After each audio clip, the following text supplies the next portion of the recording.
Assalamualaikum warahmatullahi wabarakatuh. Salam sejahtera untuk kita semua. Hasil pendidikan di Indonesia belum memuaskan semua pihak. Hal ini tercermin dari laporan beberapa lembaga internasional berkenaan dengan tingkat daya saing sumber daya manusia kita dengan negara-negara lain. Hasil penelitian yang dilakukan oleh International Educational Achievement, International and Mathematics and Science Study, TIMSS, dan PISA semua menunjukkan bahwa literasi membaca, sains, dan matematika siswa di Indonesia selalu berada di posisi bawah dibanding dengan negara-negara lain.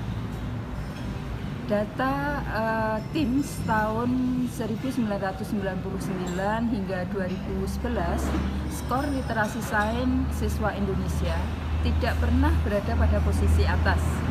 Tahun 2015, Indonesia menempati urutan ke-44 dari 47 peserta. Begitu pula hasil penilaian PISA sejak tahun 2000 hingga 2018, Indonesia berada di peringkat bawah. Posisi Indonesia di tahun 2018 untuk membaca berada di peringkat 72 dari 77 negara, dan sains berada di peringkat 70 dari 78 negara. Pemerintah telah berupaya meningkatkan kemampuan literasi siswa, baik literasi membaca, sains, maupun matematika melalui penerapan pembelajaran tematik, pembelajaran aktif berpusat pada siswa. Namun hasilnya masih belum memuaskan. Kebijakan pemerintah menerapkan kurikulum yang menuntut pembelajaran tematik atau terpadu dengan harapan siswa dapat memahami suatu materi pelajaran secara holistik dan integratif. Tetapi implementasi pembelajaran terpadu di sekolah tidaklah mudah.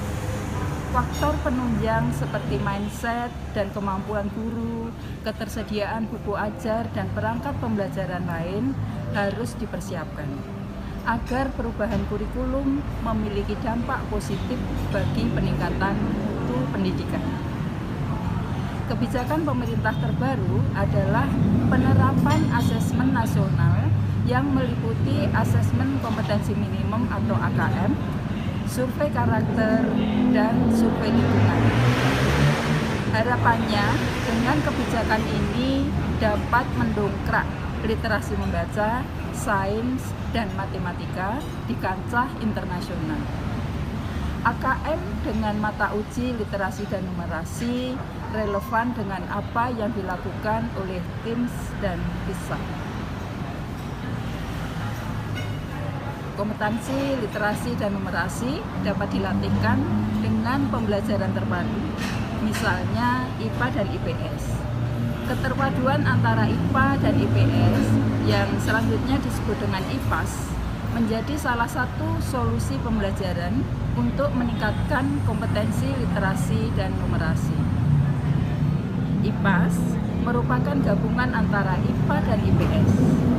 IPAS secara konten sangat dekat dengan alam dan interaksi antar manusia.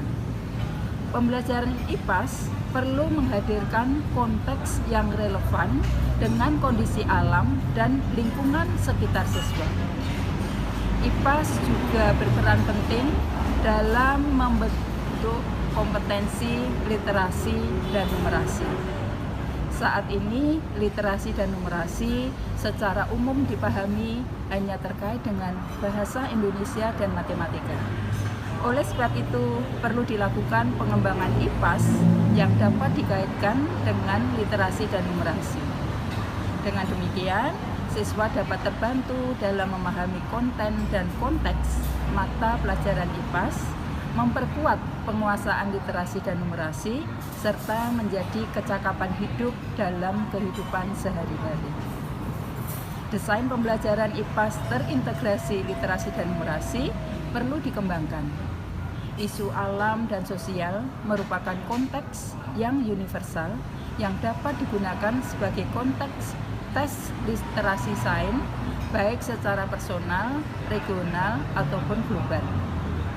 Materi IPAS dapat digunakan sebagai konten, tes literasi, dan numerasi. Ketersediaan desain ini dapat membantu pemerintah dalam mewujudkan kompetensi guru dalam mempersiapkan kompetensi literasi dan numerasi siswa. Desain pembelajaran IPAS ini dapat digunakan sebagai acuan bagi guru, khususnya sekolah dasar, dalam merencanakan pembelajaran yang dapat meningkatkan kompetensi literasi dan numerasi siswa. Wassalamualaikum warahmatullahi wabarakatuh.